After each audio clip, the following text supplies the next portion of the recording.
नमस्कार साथियों, मैं सरिता।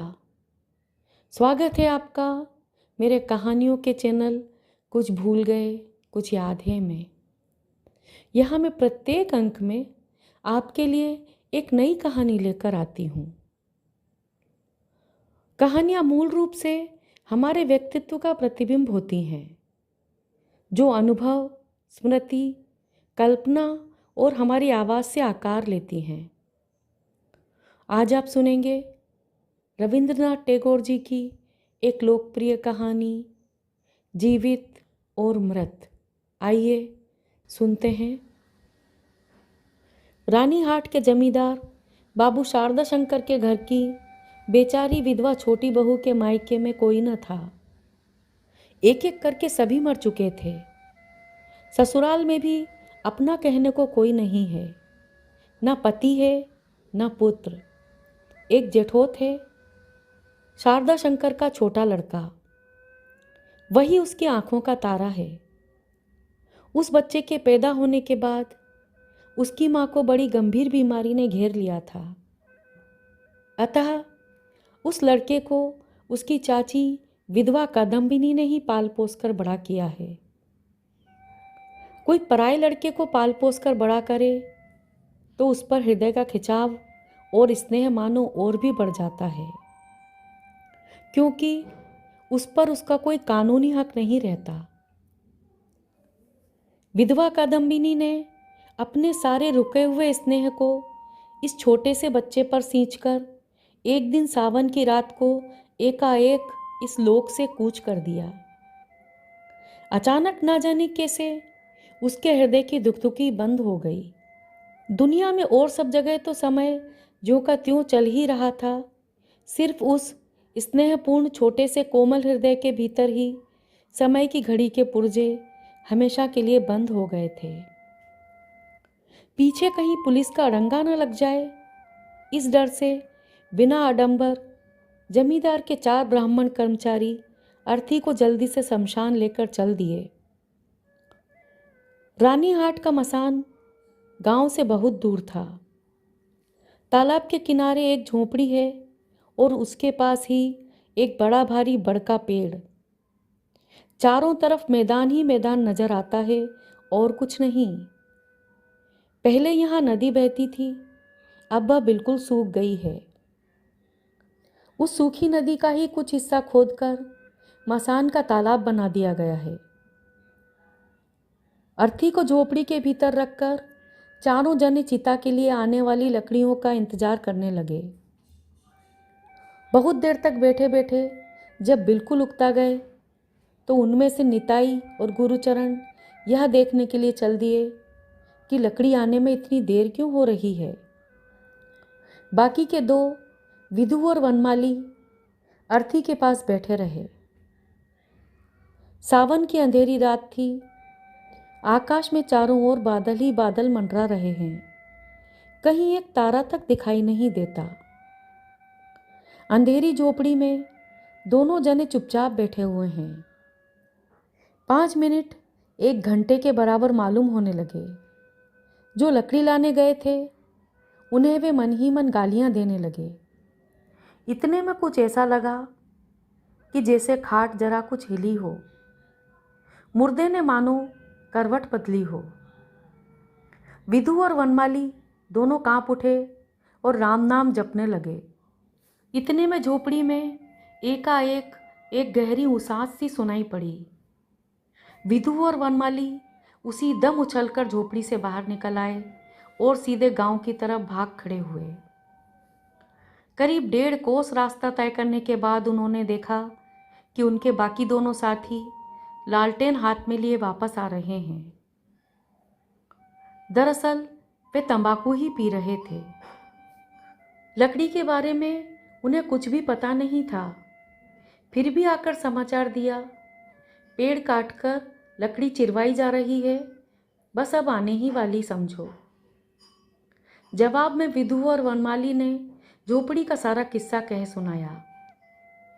निताई और गुरुचरण को इस पर विश्वास न हुआ। फिर देर न करके चारों जने जल्द ही मसान की उसी झोपड़ी में पहुंचे। भीतर जाकर देखा तो मुर्दे का पता नहीं, खाली खटिया पड़ी हुई है। चारों के चारों एक दूसरे का मुंह ताकने लगे। संदेह हुआ कहीं सियार न ले गया हो, पर वहां तो ऊपर का कपड़ा तक नहीं है। पता लगाते लगाते बाहर निकलकर देखा तो झोपड़ी के दरवाजे के पास जो थोड़ी सी कीच जम गई थी, उस पर स्त्री के छोटे छोटे पाँव के ताजे निशान बने हुए हैं। सोचने लगे कि शारदा शंकर बाबू कोई मामूली आदमी नहीं है। उन्हें इस तरह का भूत का किस्सा सुनाकर सहसा उनसे किसी अच्छे नतीजे की उम्मीद करना बिल्कुल असंभव है। अतः चारों आदमियों ने खूब सोच विचार कर अंत में यही तय किया कि उनसे कह दिया जाए कि दाह कर्म हो गया। बस इसी में खैर है, वरना सबकी जान के लिए मुसीबत हो जाएगी। सवेरे जो लकड़ियां लेकर आए, उन्हें समाचार मिला कि देर होती देख रात ही में सब काम खत्म कर दिया गया। झोपड़ी में लकड़ियां मौजूद थीं। इस विषय में जल्दी किसी को संदेह भी नहीं हो सकता था, क्योंकि मुर्दा कोई ऐसी कीमती चीज नहीं कि जिसे कोई धोखा देकर उड़ा ले जाएगा।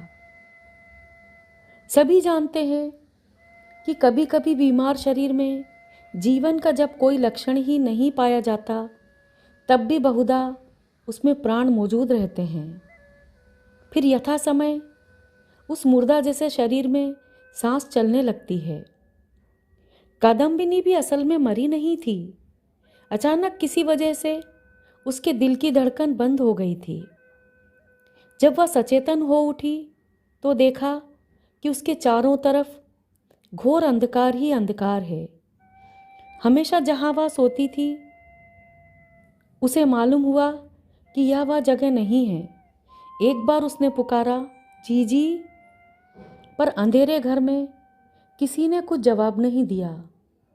डरते डरते वह उठकर बैठ गई और कुछ देर पहले की अपने मरने की बात याद आते ही उसके रोंगटे खड़े हो गए।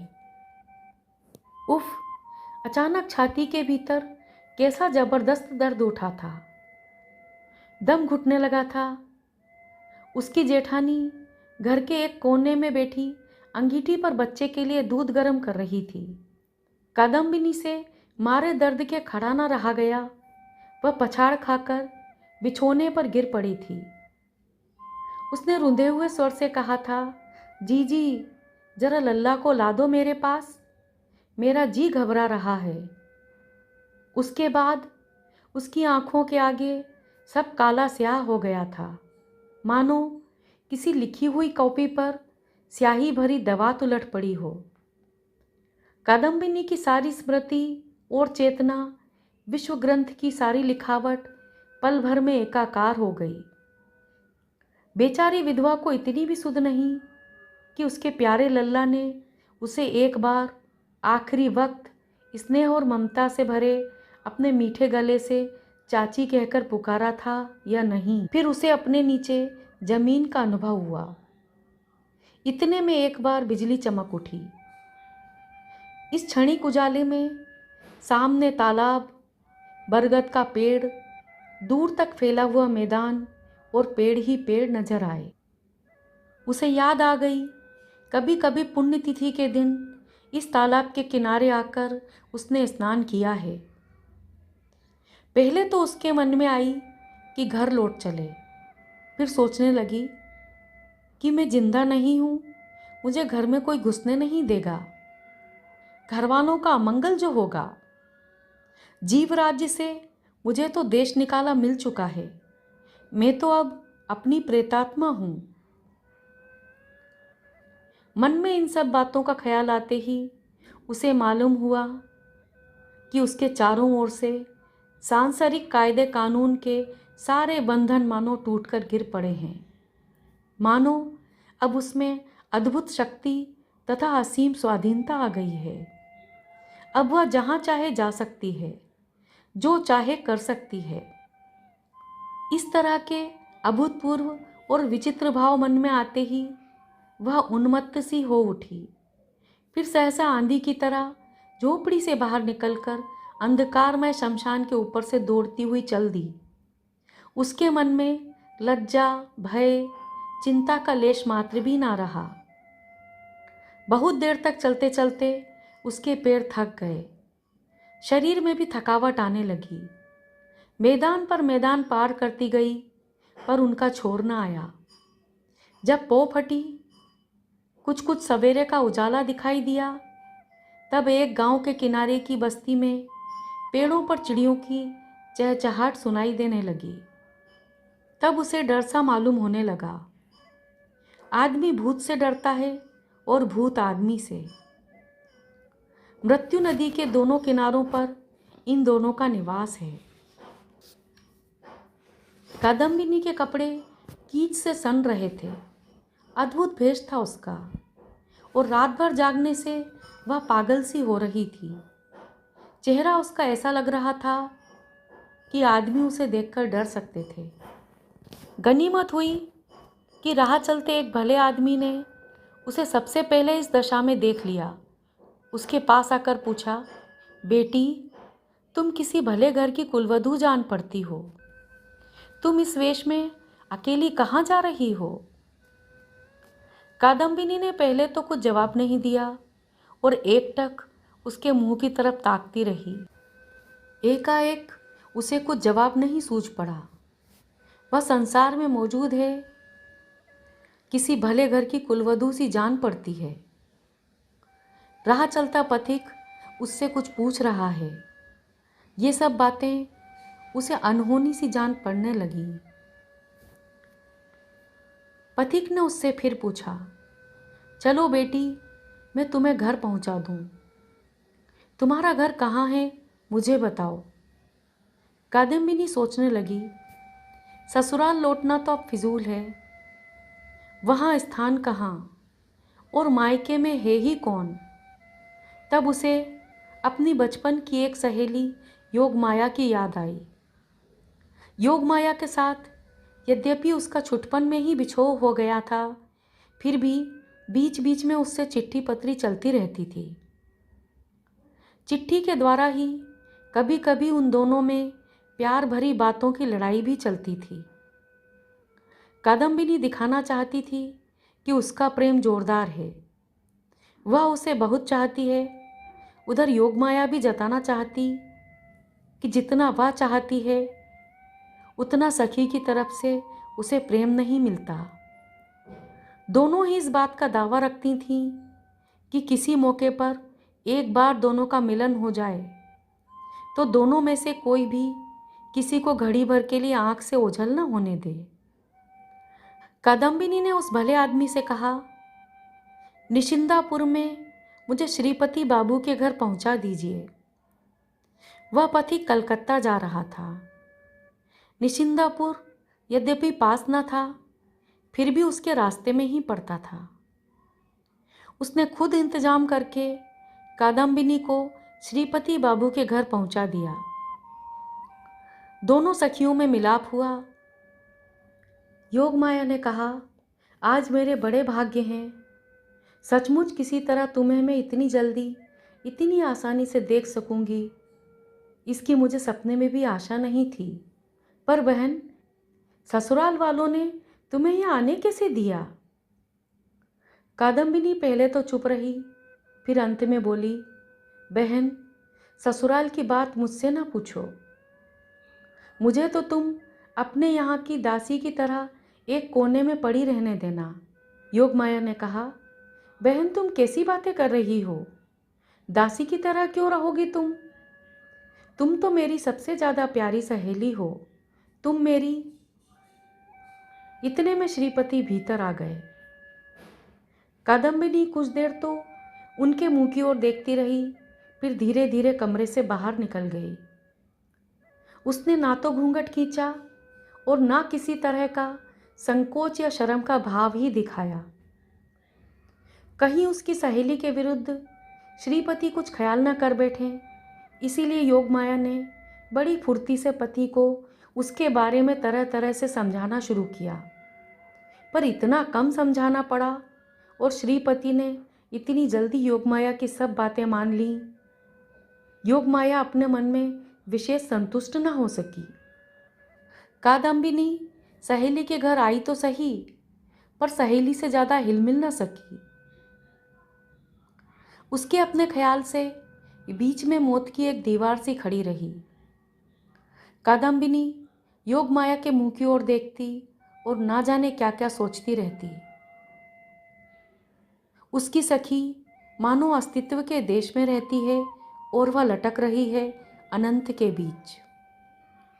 योग माया का जी भी ना जाने कैसा हो आया। कादम्बिनी का जीवन रहस्य उसकी समझ में नहीं आया। स्त्रियों को रहस्य नहीं सुहाता, कारण अनिश्चय को लेकर कविता की जा सकती है, वीरता दिखाई जा सकती है, पांडित्य प्रकट किया जा सकता है और सब कुछ किया जा सकता है, लेकिन घर गृहस्थी नहीं की जा सकती। इसीलिए स्त्रियां जिसे समझ नहीं पाती, उसके अस्तित्व को नष्ट करके या तो उससे सब तरह का संबंध ही तोड़ लेती हैं,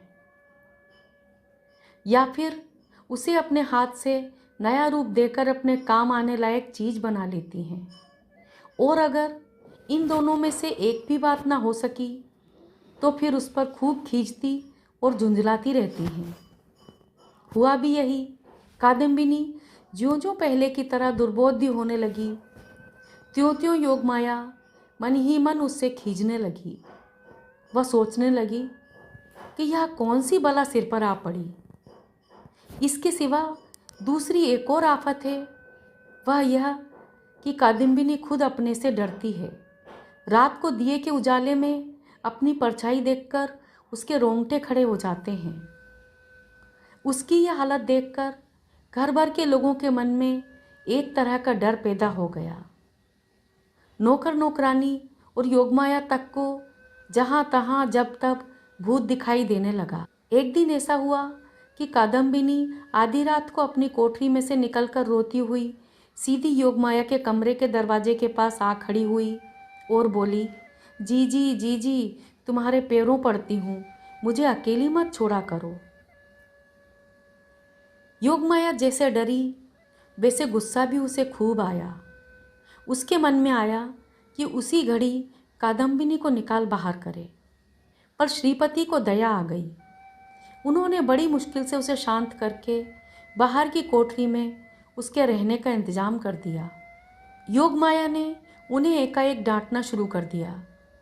क्यों जी, तुम हो कैसे आदमी?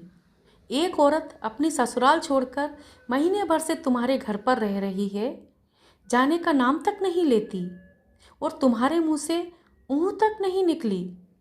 आखिर बात क्या है? तुम क्या चाहते हो? असहाय किंतु सुंदर कादम्बिनी पर श्रीपति की करुणा उचित मात्रा से कुछ ज़्यादा थी, और इस बात के विरुद्ध वह योगमाया की देह छूकर कसम खाने को भी तैयार रहते। मगर फिर भी उनके आचरणों से योगमाया की धारणा पुष्ट होती थी। वह मन ही मन सोचा करते कि ससुराल वाले इस पुत्रहीन विधवा के साथ जरूर निर्दय व्यवहार करते होंगे। इसी से बेचारी ने वहाँ बहुत दुख पाने के बाद हमारे घर में आकर आश्रय लिया है, जबकि इसके माँ बाप कोई भी नहीं है। फिर मैं इसे कैसे निकाल दूँ? यही समझकर अब तक उन्होंने कादम्बिनी के विषय में कुछ जांच पड़ताल नहीं की, और कादम्बिनी से भी ऐसी बातें पूछकर उसका जी दुखाना उचित नहीं समझा। तब इस बात को वह अच्छी तरह समझ गए कि कम से कम अपने घर में शांति बनाए रखने के लिए कादम्बिनी की ससुराल में खबर पहुंचाना जरूरी है। अंत में निश्चय किया कि अचानक चिट्ठी पहुंचने से इसका असर शायद अच्छा ना हो, इसीलिए बेहतर है कि खुद ही रानीहाट जाकर मामले को समझ आएं। श्रीपति तो चले गए रानीहाट, और इधर योगमाया ने आकर कादम्बिनी से कहा, बहन, अब यहाँ तुम्हारा रहना अच्छा नहीं मालूम देता, लोग क्या कहेंगे? कादम्बिनी ने गंभीर दृष्टि से योगमाया के मुंह की ओर देखते हुए कहा, लोगों के साथ मेरा ताल्लुक ही क्या है? जवाब सुनकर योगमाया दंग रह गई। उसने गुस्से में आकर कहा, तुम्हारा ना सही, मेरा तो है। हम पराए घर की बहू बेटी को कैसे क्या कहकर अपने यहाँ रोक रखें। कादम्बिनी ने कहा, मेरी ससुराल है कहाँ? योगमाया ने मन में कहा, मर कलमुही, कहती क्या है। 10 बजे होंगे। श्रीपति रानीहाट से अभी अभी लौटे हैं। खूब मूसलाधार वर्षा हो रही थी। उसके लगातार झरझर शब्द से मालूम होता है कि ना आज वर्षा खत्म होगी ना रात। योगमाया ने पूछा, क्या हुआ? बहुत सी बातें हैं, बाद में बताऊंगा। यह कहते हुए उन्होंने कपड़े उतारे, हाथ मुंह धोए, खाया पिया और फिर तंबाकू पीकर सोने चले गए। वे बड़े चिंतित से मालूम हो रहे थे। योगमाया बहुत देर से अपने कौतूहल को दबाए बैठी थी। पलंग पर पहुंचते ही पूछने लगी, हाँ बताओ, अब क्या हुआ? श्रीपति ने कहा, जरूर तुमने गलती की है। योगमाया ने कुछ गर्म होकर कहा, कैसे? जरा मैं भी तो सुनूं। श्रीपति ने कहा, जिस स्त्री को तुमने अपने घर में रखा है वह तुम्हारी कादम्बिनी नहीं है। योगमाया ने कहा, अपनी सहेली को मैं नहीं पहचानती? तुम्हारे पहचानवाने पर पहचानूंगी। क्यों? अपनी कार्यकुशलता पर पत्नी का विश्वास न जमते देख श्रीपति बड़े दुखी हुए। वे विस्तृत रूप से तमाम प्रमाणों का प्रयोग करने लगे, पर नतीजा कुछ न निकला। यद्यपि कादम्बिनी को घर से निकाल बाहर करने में पति पत्नी में कोई भी मतभेद न था। कारण श्रीपति समझते थे कि उनके अतिथि ने झूठा परिचय देकर उनकी पत्नी को धोखा दिया है, और योगमाया को विश्वास था कि वह कुल में दाग लगाकर निकल आई है। फिर भी मौजूदा बहस में दोनों में से कोई भी हार मानने के लिए तैयार नहीं था। धीरे धीरे दोनों का स्वर ऊंचा हो चला। दोनों ही इस बात को भूल गए कि बगल की कोठरी में कादम्बिनी सो रही है। अंत में योगमाया ने पूछा, अच्छा, कादम्बिनी कब मरी है बताओ? उसने मन ही मन सोचा कि वह कादम्बिनी की किसी एक चिट्ठी की तारीख के साथ उसके मरने की तारीख में फर्क दिखाकर पति की गलती साबित कर देगी। पर श्रीपति ने जो तारीख बताई उससे दोनों ने हिसाब लगाकर देखा कि जिस दिन शाम को कादम्बिनी उनके घर आई थी उस दिन तो तारीख ठीक उससे एक दिन पहले की पड़ती है। सुनते ही एकाएक योगमाया की छाती कांप उठी और श्रीपति के मन में भी दहशत बैठ गई। इतने में कमरे का दरवाज़ा खुल गया और बरसाती हवा के पहले ही झोंके से चिराग भी बुझ गया। बाहर के अंधेरे ने घर में घुसकर कमरे भर में अंधेरा कर दिया। इसके साथ ही कादम्बिनी भी एकदम से घर के भीतर आ खड़ी हुई। उस समय करीब 2:30 रात बीत चुकी थी। बाहर जोरों से पानी पड़ रहा था। कादम्बिनी ने कहा, सखी, मैं तुम्हारी वही कादम्बिनी हूँ, पर अब मैं जिंदा नहीं, मरी हुई हूँ। योगमाया मारे डर के चिल्ला उठी और श्रीपति के मुंह से कोई आवाज़ ही नहीं निकली। पर मरने के सिवा मैंने तुम लोगों का और क्या बिगाड़ा है? अब मेरे लिए अगर इस लोक तथा परलोक में कहीं भी कोई जगह नहीं है तो फिर कहाँ जाऊं? कादम्बिनी किस तरह रानीहाट पहुंची यह बतलाना कठिन है। वहां पहुंचकर पहले तो अपने को किसी की निगाह में नहीं पड़ने दिया। तमाम दिन भूखी प्यासी एक टूटे फूटे पुराने मंदिर के खंडहर में पड़ी रही। वर्षा की अकाल संध्या जब अत्यंत घनी हो आई और शीघ्र ही भारी आंधी में आने की आशंका से गांव के लोग जब जल्दी जल्दी अपने अपने घर पहुंचकर निश्चिंत होने लगे, तब वह खंडहर में से निकलकर सड़क पर आई। ससुराल के द्वार पर पहुंचते ही एक बार उसका हृदय कांप उठा। फिर भी साहस करके लंबा घूंघट खींचकर जब वह भीतर घुसी तो दासी समझकर दरबानों ने उसे रोका नहीं। इतने में पानी भी खूब जोरों से पड़ने लगा और हवा भी खूब तेज चलने लगी। उस समय घर की मालिकिन शारदा शंकर की पत्नी अपनी विधवा नंद के साथ ताश खेल रही थी। मेहरी रसोई घर में थी। बच्चा जो कि बीमार था, बुखार कम हो जाने से बिस्तर पर पड़ा सो रहा था। कादम्बिनी सबकी आंख बचाकर सीधी उसी कमरे में पहुंची जहां उसकी आंखों का तारा था। कादम्बिनी ने दिए के उजाले में देखा, रोग से पीड़ित, मुरझाया हुआ, कमजोर उसका लाडला लाल हाथों की मुट्ठी बांधे सो रहा है। देखते ही विधवा का हृदय मानो प्यार से व्याकुल हो उठा। उसकी सारी बलाओं को टालकर उसे एक बार उठाकर छाती से लगाए बिना वह कैसे जी सकती है। उसी समय बच्चे ने सहसा करवट बदली और आधी नींद में बोल उठा, चाची पानी। हाय भगवान, सोने का सुआ मेरा, तू अपनी चाची को अभी तक नहीं भूला। कादम्बिनी ने जल्दी से सुराही से गिलास में पानी लिया और बच्चे को अपनी छाती से लगाकर बड़े प्यार से धीरे धीरे पिला दिया। जब तक नींद की खुमारी थी, हमेशा के अभ्यास के अनुसार चाची के हाथ में पानी पीने में बच्चे को कुछ भी आश्चर्य नहीं हुआ। लेकिन कादम्बिनी ने जब बहुत दिनों की अपनी आकांक्षा मिटाने के लिए उसका मुंह चूमकर उसे फिर से सुलाना चाहा, तो उसकी नींद उचट गई। अपनी चाची से लिपटकर वह पूछने लगा, चाची तू मल गई थी? चाची ने कहा, हाँ बेटा।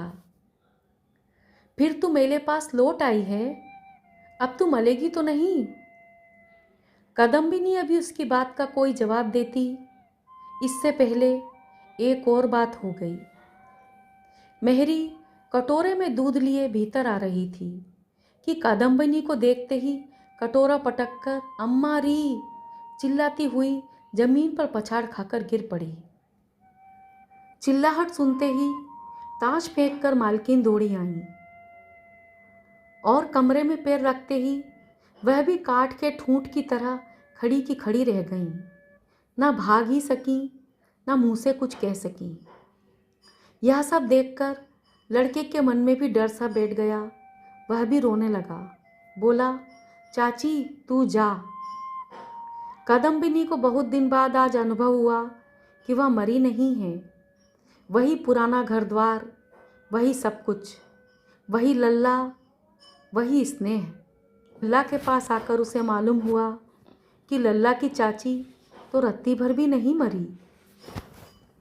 मालकिन से खड़ा न रहा गया, वह मूर्छित होकर गिर पड़ी। बहन के जरिए खबर पाकर शारदा शंकर बाबू स्वयं अंतःपुर में आ पहुँचे। उन्होंने हाथ जोड़कर कादम्बिनी से कहा, छोटी बहू, क्या तुम्हें यही चाहिए था? बस सतीश ही तो हमारे वंश का एक लड़का है, उस पर तुम क्यों दृष्टि डाल रही हो? हम लोग क्या तुम्हारे गैर हैं? तुम्हारे मरने के बाद से बच्चा दिन पर दिन सूखता ही जा रहा है। इसकी बीमारी इसे छोड़ती ही नहीं। दिन रात यह चाची चाची पुकारा करता है। जब तुम संसार से विदा ही ले चुकी हो, तो फिर यह व्यर्थ की माया ममता क्यों? इसे भी छोड़ दो। हम लोग तुम्हारा यथोचित सत्कार कर देंगे। कादम्बिनी से अब सहा न गया और वह तेज स्वर से बोल उठी, हाय हाय, मैं मरी नहीं हूँ। हाय, मैं तुम लोगों को कैसे समझाऊं कि मैं मरी नहीं हूँ, मरी नहीं हूँ, मरी नहीं हूँ। चिल्लाती हुई घर से बाहर निकली और सीढ़ियों से उतरकर अंतःपुर के तालाब में कूद पड़ी। शारदा शंकर को ऊपर के कमरे में खड़े खड़े ही किसी के तालाब के गहरे पानी में कूदने का धमाका सुनाई दिया। सारी रात पानी बरसता रहा। उसके दूसरे दिन सवेरे भी वर्षा बंद नहीं हुई और दोपहर को भी पानी बरसता रहा। इस तरह कादम्बिनी ने मरकर साबित किया कि वह मरी नहीं थी। आज की कहानी यहीं ख़त्म होती है। बेसहारा महिलाओं को समाज में अपने अस्तित्व की लड़ाई स्वयं लड़नी पड़ती है, अन्यथा महिलाओं को उनके रिश्ते या संपत्ति के रूप में ही देखा जाता है। मैं सरिता अब आपसे विदा लेती हूँ। कल फिर मिलूँगी एक नई कहानी के साथ। नमस्कार।